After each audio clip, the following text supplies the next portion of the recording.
Wessex Blades. It's been a very hot day in the workshop today, but what I've done is I've finished the handles in terms of rough shaping, so I can epoxy them all tomorrow. Just go through what I've achieved. This little knife here, I've had on the go since about January. This is destined for a very small general purpose knife to go along with a small fire steel and a little neck sheath.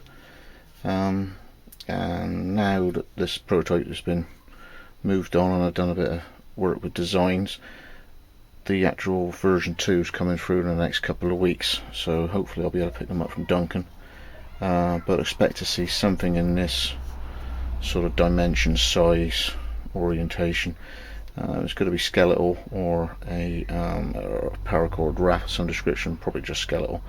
But because it's a one-off, and I've always got plenty of people who say they'll be interested in one-offs, I'm going to finish this off and offer it up to number 1 in the queue. Just put some stabilised beech on it, just for a bit of fun. So sort of 3.5 finger hold, a sweet little knife in 52-100. On all the rest are the average sort of middle at road amazingness. 52-100 Danelaw. This one's in unstabilised walnut root. The gentleman wanted it unstabilised and then coated in Danish, so it's incredibly light because it's not impregnated with the infiltrant. I managed to do pretty good matching on the grain with my circular saw now, so that's pretty. I'm really pleased with that, to be honest, for the piece of wood that I had. So that's in walnut root, unstabilised. I think this one's for Frank. Just got to do it in burl. If you've got a Leku in burl, I think is the plan with that one.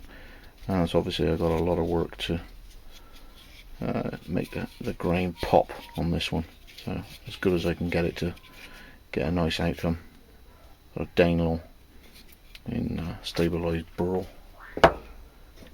Got a Hernlaw in English yew. I cut this one in a round, so that was a branch.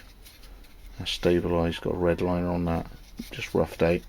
But obviously this section you need to finish pretty good because it's very difficult to get near that when you got it next to the blade. So that one's in yew. Got some English walnut here, not quite as dark as American black, but still got some nice bands on it. That's stabilised, really light.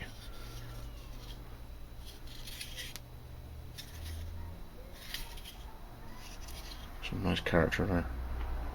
That's an English walnut. And there's my one-off Leku. I had skipped on the belt, and I've put a bit of a top edge on it.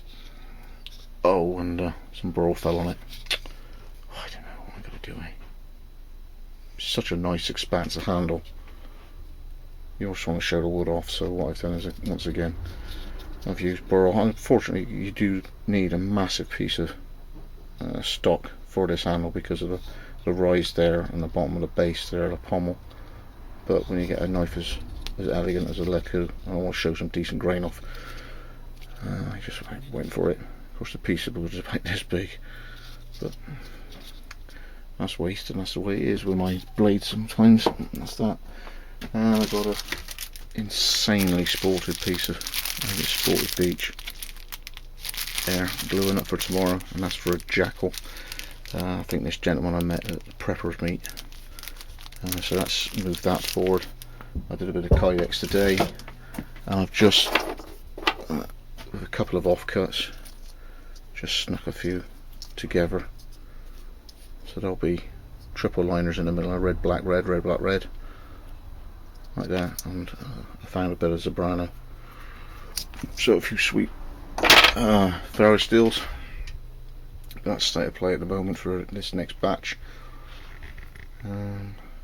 Mostly orders, but a few offered up to people in the queue for please let me have stuff, I'm very interested. Thanks for joining me again. Let's go for Wessex Blades out.